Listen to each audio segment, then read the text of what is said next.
When people look at Terry Irwin in 2026, something immediately feels different. Something that is hard to name but impossible to ignore. A woman who has spent nearly 20 years carrying a grief so enormous and so public that the world has watched it reshape her in real time. And the thing that is wrong with Terry Irwin is not what anyone assumes. It is something far more quietly devastating than any headline has managed to capture.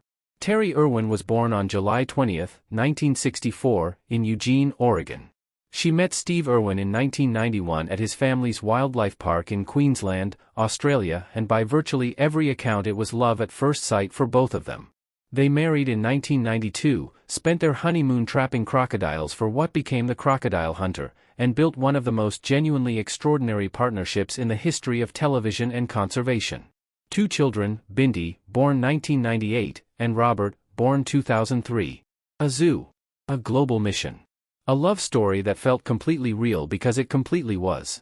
Then on September 4, 2006, Steve Irwin was pierced in the chest by a stingray barb while filming an underwater documentary near Port Douglas. He was 44 years old.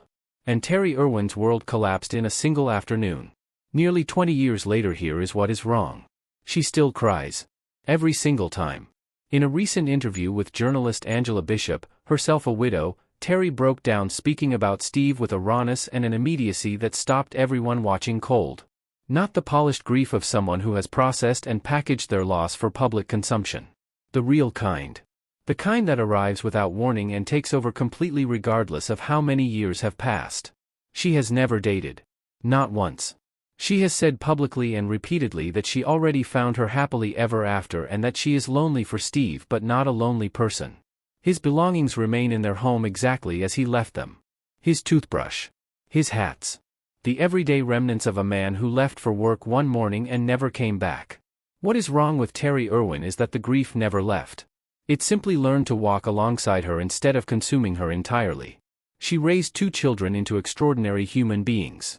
She runs Australia Zoo. She advocates globally for wildlife conservation. She watched both Bindi and Robert win Dancing with the Stars.